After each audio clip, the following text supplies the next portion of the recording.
We're away. Thank you, everyone. It's wonderful to see so many full rooms, and it feels like everything's packed this week. It feels like a good sign. My name is Vince Chadwick. I'm a journalist with DevEx in Brussels. I write about development and humanitarian policy, and I'm really happy to be moderating this panel. But I think it also comes at an interesting time because it comes at the end of the two-day conference we've all been here, so we have time to kind of think through what we've heard and where these debates that I'm sure most of the people in this room are very familiar with, where they are now and where they're going, and perhaps we can all share, I'm thinking, hopefully something that we're taking away from the European Humanitarian Forum 2.0 that we didn't know at the beginning.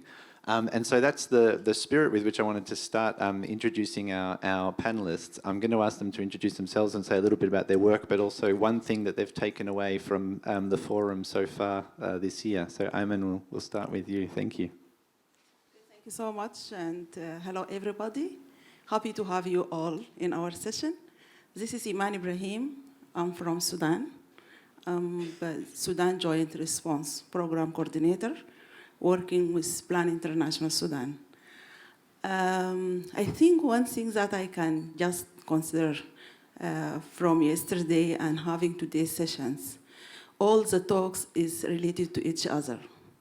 I have been in different sessions, and I think the heart of the discussion is about the localizations, the fund gap that we have, and how we are going to maintain and sustain the local partners at the heart of the localization process that we are looking for. I have one maybe comment. I followed what happened last year, and the same topics also, like has been carried even during this version of European Humanitarian Forum. So as also of a lot of says that happened yesterday, really we need to have stop and to react to their actions or the actions that we collectively we agreed to take further to improve the humanitarian response at the global level. So I think the talks is good, but we need a bit of walks, step ahead, so we can really implement what we agreed about. Thank you so much. Okay, thank you very much. Arjen, over to you. And thank you, Arjen. Jose, it's great to have the organizers convene conversations like this one for the second time, as you know, after last year. My role is the chair position for the Dutch Relief Alliance, a unique alliance of 14 Dutch NGOs with their local partners and in partnership with the Ministry of Foreign Affairs of the Netherlands.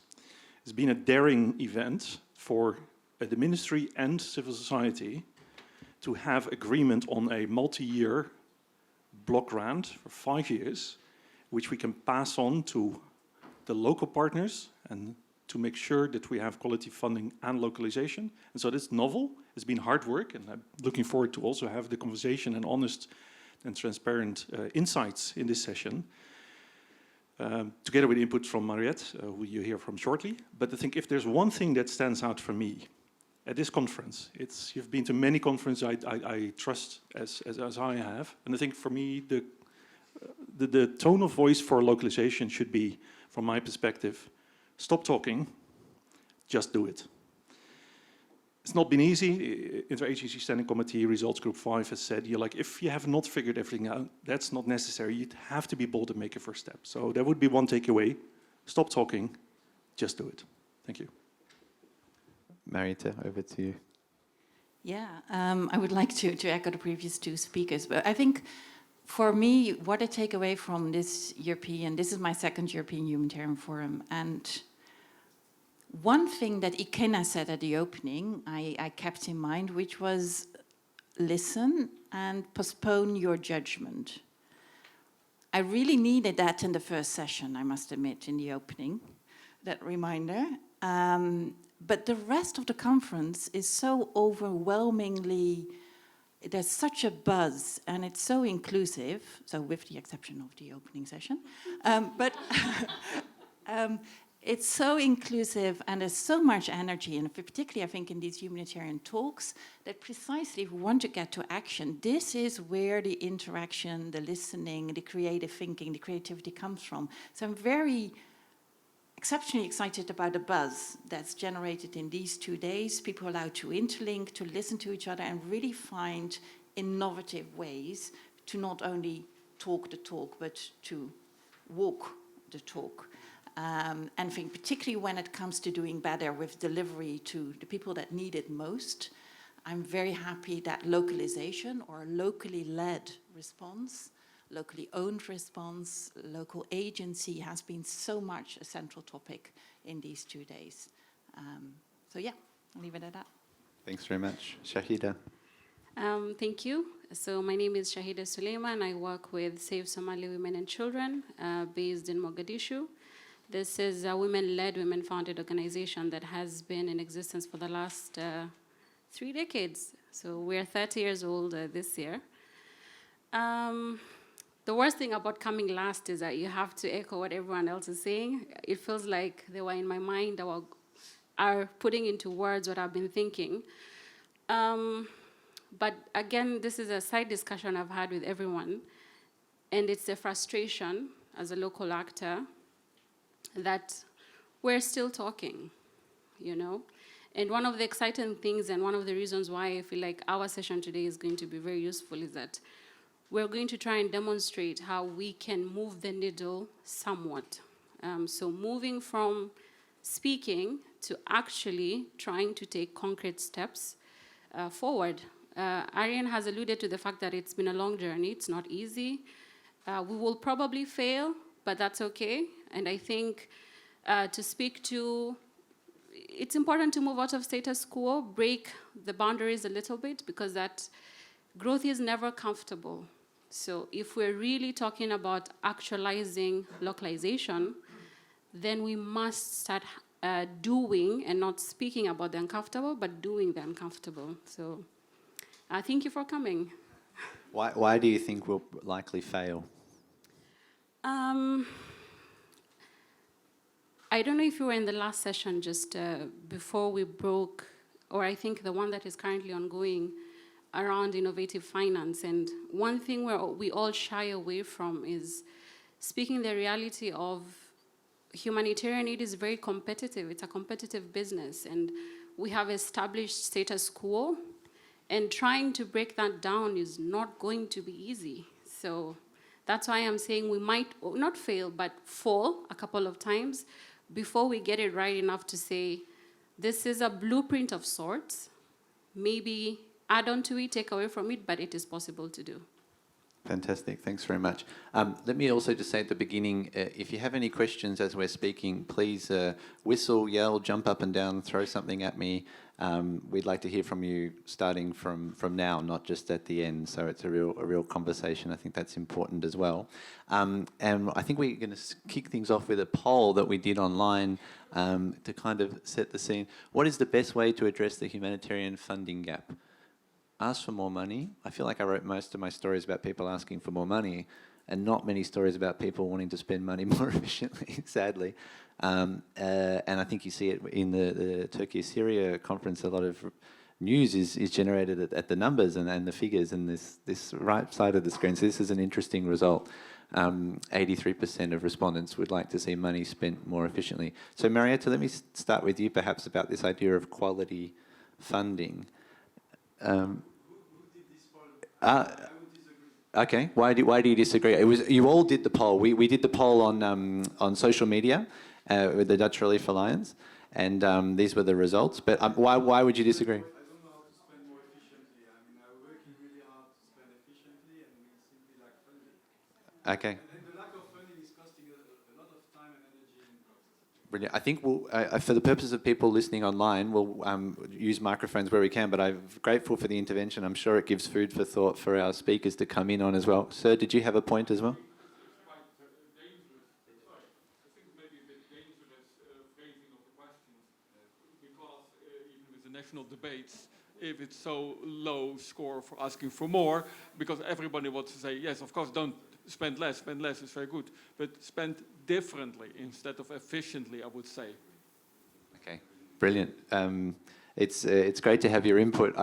The last group didn't even take me up on my offer at all, but you guys are straight in. That's fantastic. Marietta, what's your take on that?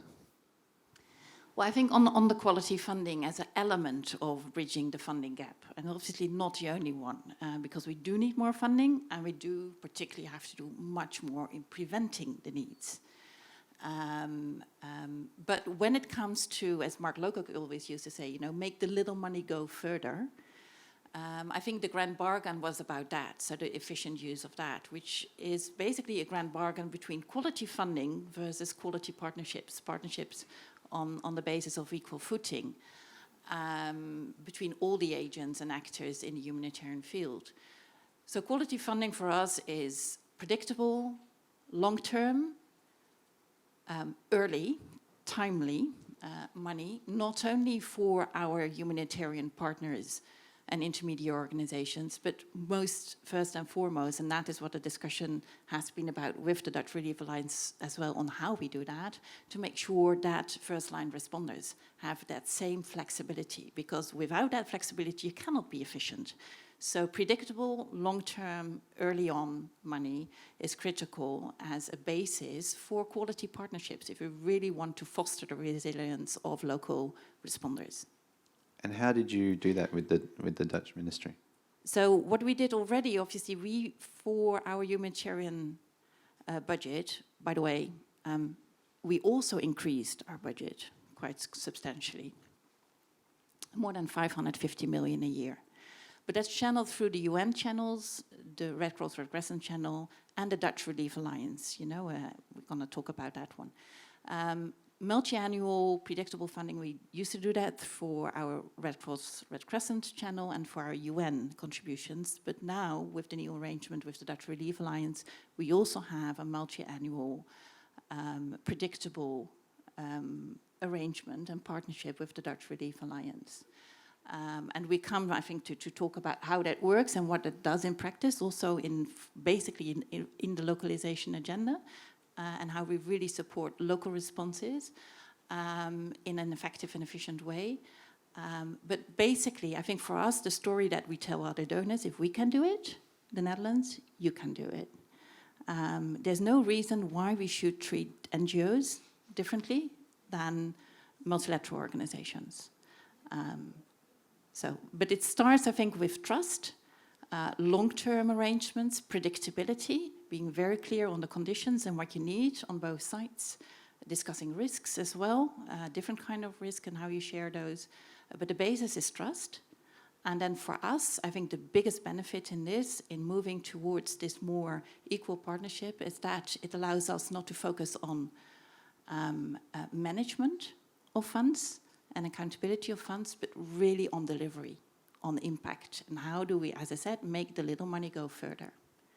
So on that question of trust, I'm curious to hear both from the local actors we have with us and also from you how you went about building that trust. Because one of the things I hear a lot is we don't know where to get started, we don't have a track record, we can't prove a track record, and that vicious cycle that we're all so familiar with. How did you, and I'm not sure if this is, if you even agree with the premise of the question, but how do you view that issue of trust when it comes to localization of aid and dealing with major donors? Well, okay, so how do I unpack this? The issue of trust, I think I will speak to a longer term funding. So even when you're approaching a local actor or local national actor for a project and you're having a conversation about how to do this over a long period of time, shows that there is intent, meaningful intent to walk the journey with a local actor. It's not just, I have a need, you feel the need, I check the box, we move on.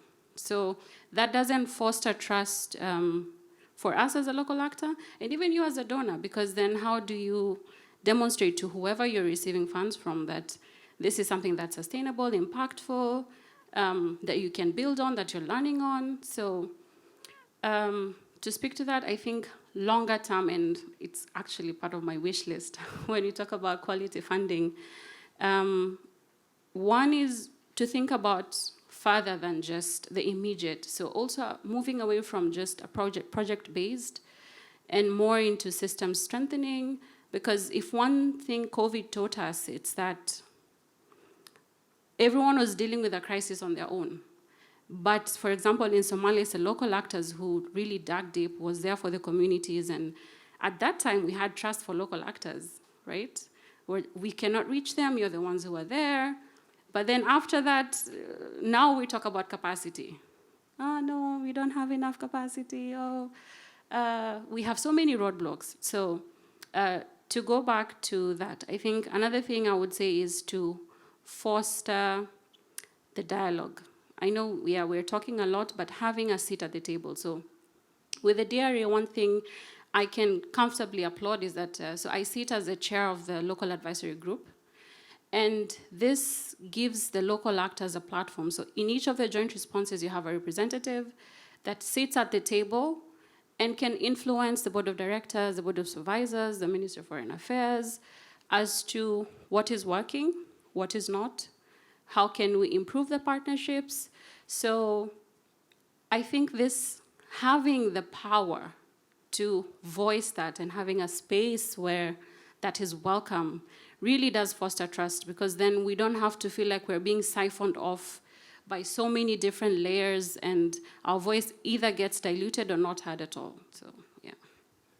Thank you. Ayman, would you agree with that wish list, or are there any elements you would add to that? I agree with all the list, and even may I have some to add to the list. When talk about the funding, as a quality funding, for us as an operational partner at the country where the affected people is there, I think the most important part to consider as a funding, quality funding, a fund that really talks to the needs of the affected people. So a fund that really holistically making a priority for the people who are affected by different crises, considering also their capacities and their diversity as well, because we have a lot of diversity group at the community level. We have women with their own issues. We have men, we have girls, we have boys. So for us, like quality funding, that the fund really talks to this priority.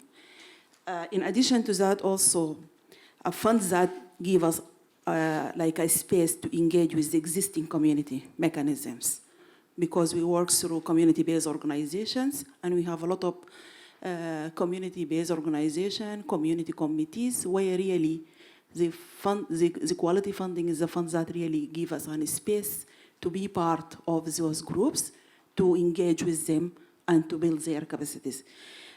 In addition to that, also from our perspective, like the quality funding is the fund that really talks to this rapidly change in the context, considering the adaptive programming.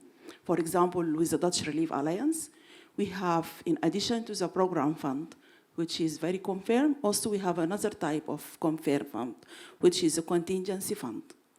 The contingency fund is that fund that really talks to the immediate crisis that happened with out of your planning. So how can we reach those people affected by immediate crisis? For example, for Sudan, as protected crisis area, we have a lot of an overlapping kind of crisis, like floods, conflict, tribes, and we have a lot of. So we have this adaptive programming where you really get benefit from the contingency fund that consider as also as quality funding that we have. I have a bit to add. Also behind that, also from our perspective, like when we talk about the quality funding, it is not part of these transformative partnerships that we are looking for.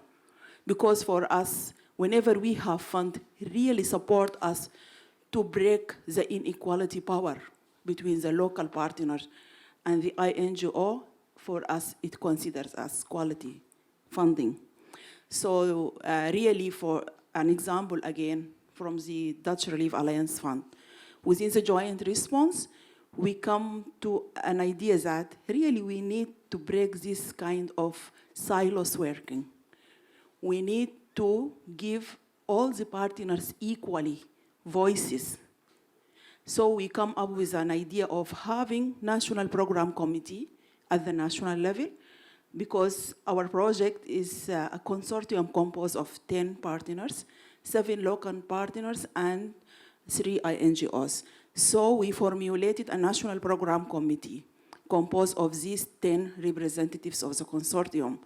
For us, it is a platform of sharing power of decision-making, specifically when it comes to this contingency fund. And for example, for Sudan, last year we have, I think it is near to 4,500 euro. It is like an approved fund. It is aside, but it is approved to respond to an immediate crisis that is not in our plan. But how, as consortium members, agree who is the good position to respond to this crisis? This is where the collective action of voting, sharing power on decision-making come to our table, where all the partners sit together, discuss the situation, and then agree, vote for the ex-partner, for example, to respond to this crisis based on their capacities, their access, and everything. Last point. Could I ask one question about that? Yeah. About the voting? Is it? I'm laughing because it's a very Brussels question. Is it qualified majority voting? Can Hungary block everything? Can in my example, who is it? One vote, one value. There was a text message recently from 2 UK cabinet ministers saying, "What's the point of this meeting?" And one of the ministers said, "It's so that everyone can talk, and then you and I can decide." How do you work out the power dynamics? It's really one vote, one value on committee. How does it work? Yeah, it is very dynamic kind of work with the National Program Committee. We have a mandate actually, and it's based on having regular meetings. Actually, it is on a monthly basis. But for us, this is not just meeting for sharing information, rather than also it is a platform where we really share our expertise. And let me talk frankly, like the local partners' expertise, they are very capable person, even to take the implementation of these grants that we used to have. And in most cases, we should consider these capacities and actually ask the local partners to provide support even for the INGOs as a part of the consortium member. So actually, this is, I think it is well considered. And, but also for us, like the quality funding, again, back to the quality funding, really, as a responders to this, and also taking into consideration the capacities that we already have, really, I'm not totally agree with those they usually talk about the lack of the capacities among local partners, staff, and all these things. But from the quality funding, I think we need just to think beyond that. Because right now, for example, in Sudan, we did like 100 type of trainings, capacity building and everything. And by that time, we just prepare the local partners staff to be ready to join the UN agencies and NGOs, and they come and install them from the local partner. So really, this is the reality in the field. So from this point, really, we need collectively to think about how we can invest on the institutional capacities of these partners, how we can support them to build their capacities in terms of policies, systems, strategies, standards, everything that can assure their resilience as local partner to continue provide support to the humanitarian crisis. Thank you very much. Are there any questions at this point? Yes, go ahead. Yes. Hello, this is Sam de Greve. I'm from Plan International as well. I just want to add maybe to the quality funding. I think the things that were mentioned, predictable, long-term, timely, and flexible, absolutely true, and I fully agree. I'm very happy with my colleague Eman adding to that, saying needs and being needs-driven and being adaptable. But I would maybe add another one, which is realistic. We need to be also looking at what are realistic costs that our local partners, but also the INGOs are making, and making sure that donors actually cover the costs. Because only then can we really break the cycle of, sorry, I forgot the word. What do you mean by that? Which costs? Which costs are you thinking of? It's basically support costs for a large part. The ICRs, making sure that the local partners have the ability to not be dependent on individual projects and have that ability to have the long-term vision itself. That's what I'm referring to. Thank you. There was another gentleman at the back, I think, who had a question. Yes, Massimo Lanciotti from Finnish Refugee Council. Definitely a very, very interesting initiative. And I would like, sorry, I didn't know about this Dutch Relief Alliance. And I would like to understand how the target countries are, and then necessarily the identified local partners and INGOs are selected, if there is a pre-selection or it's open depending on the ongoing crisis. That was actually my next question as well to Arne, so we might go to that, and then I see there's two questions. He will come to you after Arne perhaps sketches out a little bit more of the detail of this partnership and how it's worked, and then we'll come back to some more questions. Yeah. Thank you so much. Excellent question. So the microphone's on now. Excellent question. I think let's realize this is a journey. This didn't happen overnight. So in the Dutch Relief Alliance, we have two modalities. One is the protracted crisis in 9 joint responses.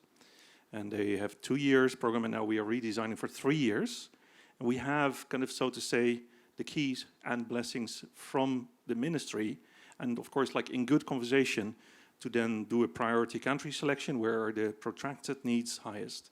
And then also open up for the selection, and it is the Dutch 14 organizations that are then also looking at who the partners should be, but also the partners to be able to qualify. So there is a portion of it that is open and not restricted, therefore, to the parties already at the table. And so we're going to redesign it. We didn't do that the first way around. So the first time, 1st of January 2022, we designed that beforehand, 2-year cycle. It was driven by the Dutch partners primarily, but also the priority country selection, which will happen around this summer, and then redesigning for 2024, 2025, and 2026 with exactly that mechanism. The second mechanism is an acute crisis mechanism, where in addition to that, we have around 6 or 7 acute crises that we can respond to very quickly. One example, just to give you that, is on that crisis modifier contingency is in the case of Syria, where we actually, on the day following the quake, we had a protracted crisis, actually 2 of them, one in the non-government controlled areas, the other one in government controlled areas. And based on the conversations also with the people on the ground, with the local partners, with the Dutch organizations, and with the ministry, we said, make available some of the budget that you already have from the protected crisis to do so. And then it's not the funding that's the issue. The funding came later, also through a public, meaning public fundraiser that's called SHO. And we topped that off together also in consultation with all the degrees of freedom also of the ministry to say we do another round of acute crisis funding, particularly for the quake. So 2 things that we learned from that. One is we could do immediately, we could divert some of the funding to be put to good use. It didn't have any strings of kind of bureaucracy attached to it because we were the decision makers, and we as the local partners, we said, this is what we need. We've scratched our wound, so to say. We've done a stock take of who's still there, what is still working, and so on, and we could use funding now. Is that massive amounts of funding at the day 2? No, right? So we then said, okay, later on day 3, and the minister announced, okay, so we'll do another pledge, and we took that from what we already had, and put another acute crisis on top of that. So it's not always the funding that's the issue, and I think also reflected in that. So that's kind of a bit of an example, country selection, prioritization, acute crisis. But again, now in this round, we still, with pains, of course, but also with kind of a lot of the degrees of freedom and flexibility being passed on all the way to where people need are best served, for that to determine our actions, and not bureaucracy or 1-year contracts that cut us short and that are then passed on to implementing local partners at best, because that's not the way that we prefer to work, but also not what serves people in need.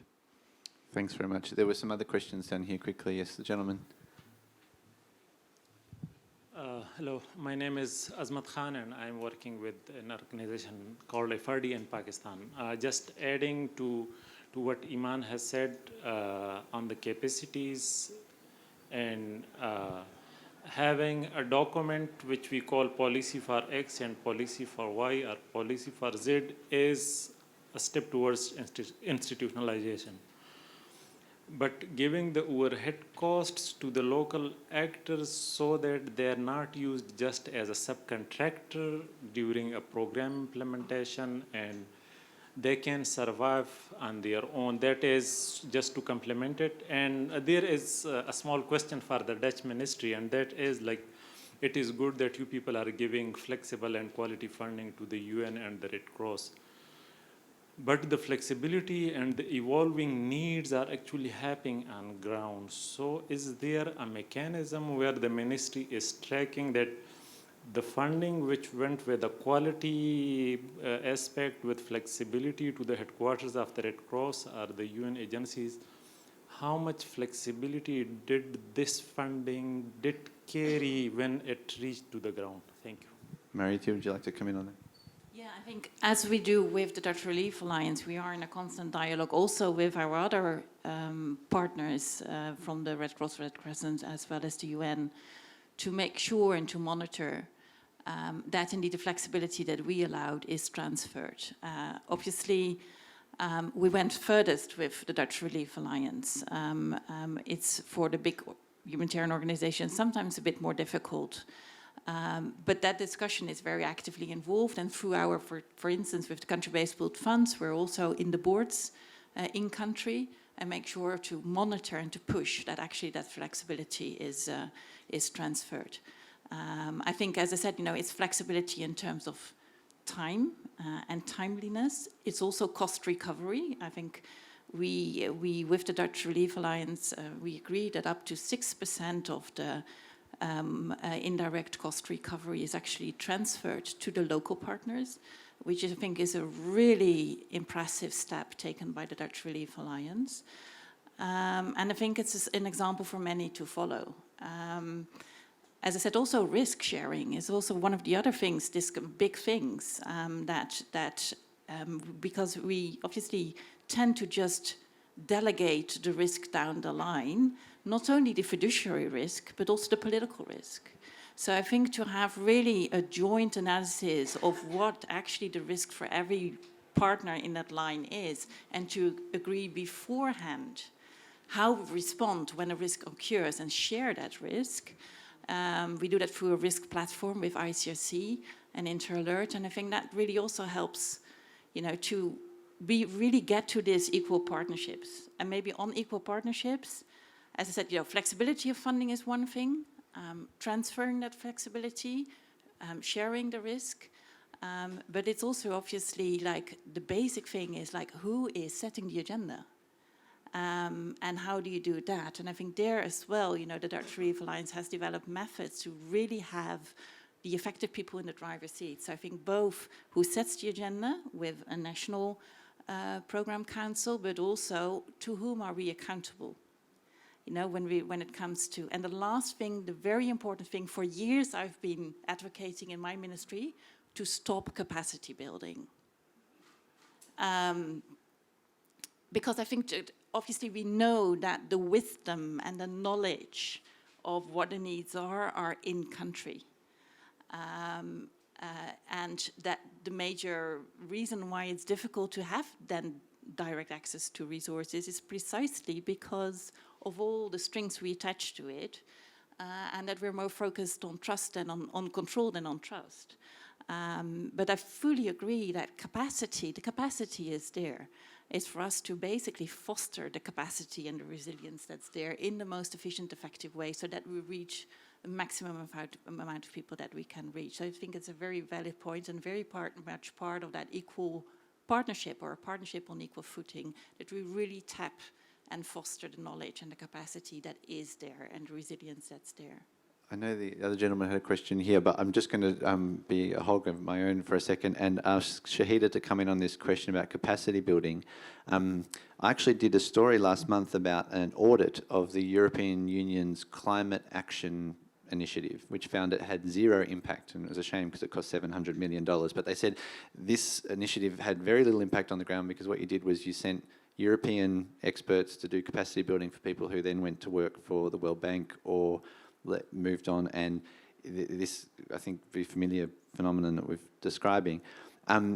Do you support this call to kind of move beyond capacity for building, and how do you see the point raised by Iman about the what to do with people once the capacity has been built up, and how you keep that quality if you don't actually just say we're going to stop it altogether?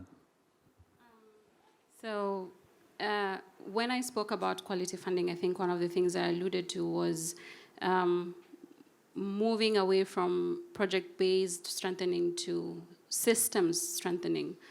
The reason why a lot of staff leave after they have been capacitated is, one, the organizations, local national actors that they work for, do not have the resources to keep them on because they are only implementing for a short period of time.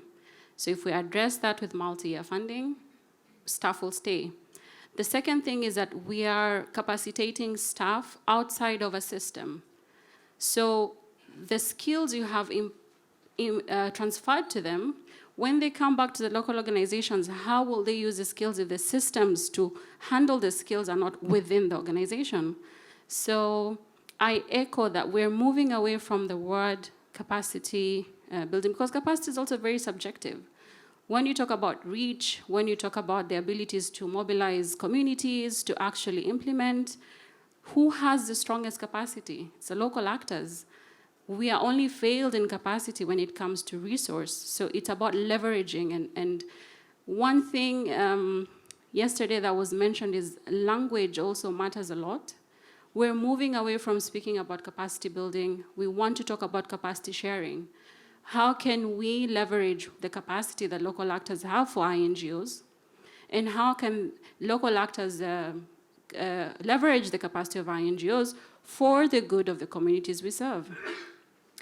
I know I don't want this to sound like I'm parroting the Dutch Relief Alliance, but part of what Marriott was saying is we even have 5% of a budget allocated for capacity sharing or capacity strengthening that is led by the local actors. So it's up to us to determine and decide, this is our weakness, this is how we're going to strengthen ourselves. So it's not, again, a checkbox for an INGO or a donor to say that we have done training on M&E.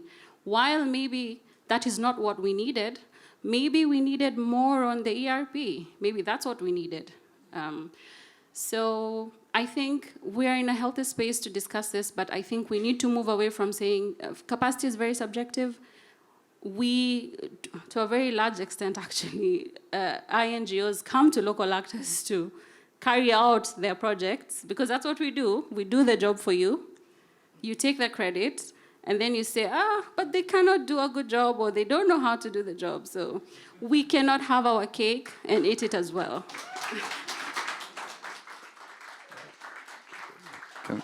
Come to the question here. Why don't you take this one? I'll be very brief. Joost Monks from HKI in Geneva.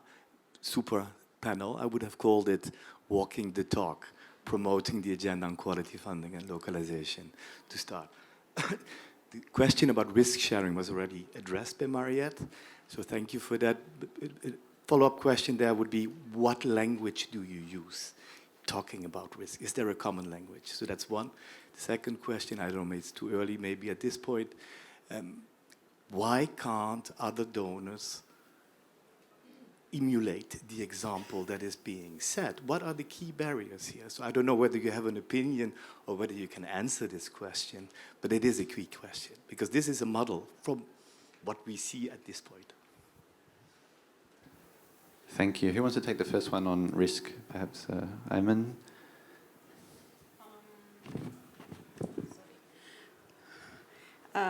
The usual process that we have make sure that there is a risk management, which for the individuals, it is not a collective or sharing kind of risk. But really, having a transformative kind of partnership, it should also feed into sharing risk between different partners. And I think also we need from the quality funding, like to make sure that we support the different partners to have their own strategies and plan on risk sharing. So I think risk sharing is one of the area really we need to talk a lot about. And I think someone also talks about the administrative cost among the local partners and how this kind of administrative cost also, it can also reduce some kind of risk. From our experience in the field, for example, we have the local partners in the field, in the front as responders, and we have a lot of security issues there. So how we can share the security risk among all the consortium partners.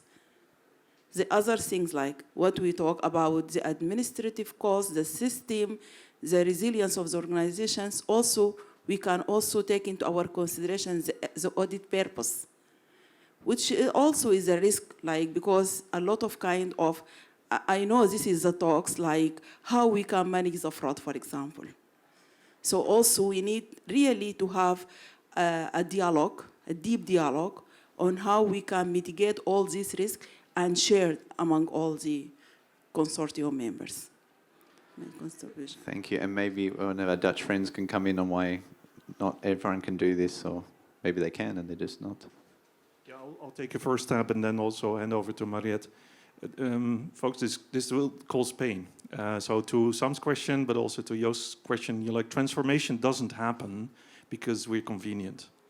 And so with resource stretches, as you've seen, and with the knowledge that deliberate intent from people, that means leaders, including local partner leaders, including the CEOs of Dutch organizations and international federations, with the ministry, and honest conversations about risk, where risk is, it will have to suffer before you actually can blossom and before you can actually reap the benefits. And this sounds theoretical, but practically it means that we had on the cost, like if the cost of doing business, to Sam's point, isn't enough, we've still, in conversations with the ministry, decided to take a first step because we believe that people in need, served by local partners, international NGOs, and for us to not be us as INGOs withholding the ICR. We have actually, it's 6% as a minimum of ICR to be shared, plus, which is undesignated with the local partners, plus 5%, as to Shahida's point, on capacity strengthening, which is a common process between all the partners, and they decide where it's being spent. Because let's not fool ourselves, it is also sometimes leaving the local partners hanging out to dry on security, on things like ERP, and on a lot of other things that still require resources to actually be better. So why are others not following this example? I think it is because maybe the urgency isn't there, and it's maybe because the NGOs, the civil society, together with the donor governments, need to be honest, have a feet on the table conversation, as we say in Dutch, and actually say, how do we make sure that without having everything figured out, as IASC Results Group 5 says, that we take a step first instead of figuring it out and using that as an excuse for inaction? Yeah, exactly. Period. No, but I fully agree. I was thinking that on risk, as I said, risk, we tend to only look at fiduciary risks, but the real risks are the security risks and the political risks. And even if I look in the Dutch context, a minister was never sent home for a case of fraud, maybe even a few million. Ministers are sent home when they go wrong on do no harm. So I think it takes first political, when we discuss risk, but also the other things, we have to look at, there's many sort of reflexes in our system that we have to be willing to discuss. Let's call it decolonization of aid. Already the word aid is an interesting one. But if we there's many reflexes, as I said, like the capacity is lacking. There's no capacity. The risk is too high, meaning, money will go leaking. We can't defend it to our taxpayers. Our politicians will not support this. I think the only way around that is it takes political courage, and that political courage comes from the fact that actually we deliver better. And there's no member in parliament, who will object if we can demonstrate that actually we can save more lives by really supporting as directly as possible, as localized as possible, or, meeting the needs and the demands and the aspirations of the people that are left behind most. So if we focus on the common purpose, and if we flip around from visibility of donors, because there's a disincentive in the financial system that makes our way of working difficult for others. But if we flip from visibility of donors to basically accountability to affected people, I think we have that's a large portion of the answer to your question. That will change the incentive structure. Any other questions at this stage? I'm getting close to the end. Yes, sir. Go ahead. No, thank you. It's a quite interesting, session. And I must say, sometimes as humanitarians, we are very self-critical of, the slow changes happening. But I think in terms of localization, there's some good progress. And I want to reflect on the famine response in Somalia in 2011, where I worked with one of the local partners. While the local partners were present and, all over the famine risk locations, there was element of capacity and there was element of neutrality. Capacity in terms of are they able to deliver? And so that, I think, localization start from shifting from a perception, of saying, where does that capacity? And some of the donors, again, were doubting because of, Shabab influence on the neutrality of some of those local partners. But I mean, over the years now, there's significant change with the pool funds, 60% of the pool fund going to local partners. But I wanted to ask more on the donor side, because I think change is happening, but it's not happening as fast as we would want it. And it's not only on the quality of funding, I think it's also on the quantity of funding that goes to local actors. Looking at the state of humanitarian system, over the last 4 years, I think from ALNAP report, more than 50% of the humanitarian assistance only goes to 3 UN agencies. So where does that leave? It can't be a fight between international, local. I think the change needs to happen at a much higher level to influence the flow of funds from the donors to more going local partners. But as long as we have only 3 UN agencies getting more than 50% of the entire, I think then the question comes how much, then it leaves local partners a subcontractor role for international NGOs or maybe for UN, and we will continue talking localization until the end. So the question more is where does the change need to happen? I think it's more on the funding flow, and it's easier for donors to administratively to channel funds through the UN. But the question is it getting more localized, using the old system to say you're finding solutions to localization? Is there anyone here from the UN who's feeling brave? No, I don't blame you if that's the case. But who would like to come in on that? Yeah, if I may respond, I think it is also, first of all, for the civil society organizations, local organizations, INGOs, to be joined up. And I think at the same time, then, they can also be scaled, because I think there was also this recent report by the IOB, the Dutch Internal Research, evaluation committee from the ministry. And there is this kind of perception about scale versus specialization. And I think when the civil society with the impact on the ground would be joined up, I think it is also fair to say that it can handle and it can absorb scale. And so we are ready for that. I think it's also like in terms of, I don't think this should be competitive, right? So it is the UN has its role, the Red Cross, Red Crescent societies have their role, and clearly also as the ministry has recognized in 2015, civil society organizations have their role. So they need to be joined up. And then at the same time, I think they can, and I truly believe in that, there can be scale, significant scale, also for civil society organizations. So we are ready for that, and looking forward also for you to spread to other donors and other civil society groups in country donor groups to make sure that they follow this example.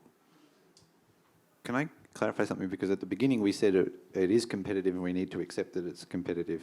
And now we're kind of hearing what you've just said, you know, everyone has a role to play. So what's not working here? Are people not finding their role and not playing it properly? Or sure, we're not in the...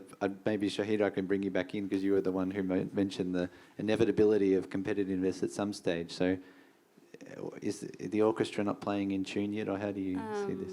So Ahmed is actually my colleague from Somalia, and I'm glad he says that because it speaks to what I said with regards to status quo. So while we understand that there is a specific mandate that should be met, Arian, I will quote you for something you said on Twitter, is that we have been doing this for years. Is it time to go back and reevaluate? Is it time to do business unusually? So that way we break down the status quo because, well, if INGOs do not have access to that fund, what about the local actors on the ground? What about the community-based organization? So while we're appreciative of why the systems exist, have we gotten to the place where we have created a monster bigger than we can handle? So we're hiding behind the system and saying we cannot change because of the system, but the system is us. Why can't we go back and look at, okay, can we switch this a little? Can we move here a little? But we've become so rigid and so set in the systems. And then the systems has created competition. So we're back. It's like a hamster on a wheel. We're just moving, but not moving really. So. Thank you. Any other questions at this point? Can I add to... Yes, please. Yeah, the last point that has been shared by Shahida. I think changing the system, like it is high time to talk about. And also, I'm going back to give an example or suggestion from very operational part on how together really we can start dialogue about the due diligence process that it should take place to have for the local partners to have access to the local to the donor fund. I think right now the due diligence process is using to block the local partners from the grants.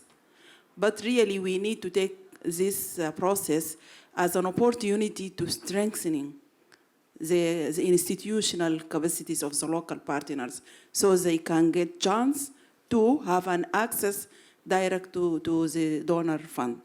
I think this is one of the areas really we know, and we need to collectively think about and see how we can, in the near future, give an access to the local partner for the big donor so they can be able to comply with the donor compliance in terms of systems, strategies, other capacities that required by big donors. And this is one of the, I think this is the heart of the localization. We talk about the localization, but how we can like make sure that really it is the local partners is at the heart of the localization where they get access to the donor fund so they can again be resilient, be very effective and efficient to respond immediately to the crisis that affects their areas. And yes, having continuous improvise their support by building their resilience for the work. Thank you. We're coming close to the end. I wanted to ask a final question to Mariette because it seems like you've fought a lot of battles internally in your time on some of these issues. You've shared some of them with us today. I'm wondering what's next on your list. What are the things that you see in the system today that you say, okay, we've still got, here's our marge de manœuvre, if you like, and here's somewhere where we can push in the next few years that you think if we come back here in 12 months' time, we'll we'll be saying, okay, there's been some tangible progress here on some of these issues? I think the biggest, I think now, expectation, the biggest burden on us now is to demonstrate that this way of working pays off for the people that need our assistance most. It's often interesting, people ask you to, in these times of results-based management, can you prove that localization works? So, no, I can't, but I can prove that not localizing does not work, because that's what we have been doing for the past 50 years. But I think really, as I said, if we have to move to look at the incentive structure of financing, there's competition because there's scarcity. So we need creative solutions, and we only get the political leadership, or the leadership actually at all layers, to change the system if we are collectively convinced that by working together in a different way, on the basis of equal footing, really building on each other's strengths, we actually save more lives.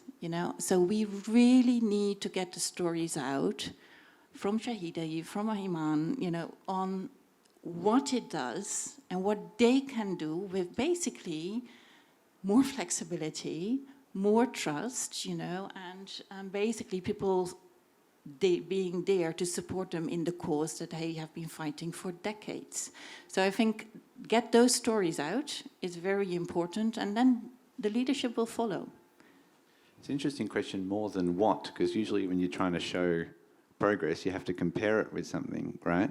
And it's a little bit unrelated, but I know that Give Directly now in part of a hurricane response, I think, in Malawi, they're actually not giving directly to one community in order to show the effects of their method on the neighbours, which, but it's to make the case that our method works better. So I'm listening to you. I don't disagree, but I'm curious what the counterfactual is. Do we say, well, this is how we used to do it, for instance, and this is the better results we've got now, or do we say this is how X donor's doing it and our method works better? When we talk about proving, if I was in a ministry and I was saying, well, this works better, yes, but works better than what? I'm not sure how you answer that. I'm kind of... Well, the good thing is that I think development cooperation, including humanitarian assistance, is probably the government policy that has been evaluated most in the past 4 decades. So there's ample of material that demonstrates that the past ways of working do not work. So that's a baseline. But I think it's, as I said, it is really, we have enormously challenging times. We just cannot afford competition. We have to deliver better on the promise to prevent future generations from the quarter of war and save lives. That's why we made the United Nations. We're all United Nations. We have to deliver better on that. And I think from COVID, from the recent crisis, time and again, we have demonstrations that we have to tap directly into the resources, into the resilience of the affected people, listen and see what we can do to support their agendas, to support their ambition and their resilience in a much more direct way. And I think, and then, the money will still be not enough, but it will go much further, not only in terms of responding to needs, but particularly in preventing those needs. And I think we can, as I said, we need you to demonstrate, we need a little bit of courage at the political level to, as I always said, don't ask for permission, ask for forgiveness. That's what I do. But, in the full confidence that we know that it will work, that we can do better, and we want to do better. Thank you very much. Thank you all for your attention, your time. All the best.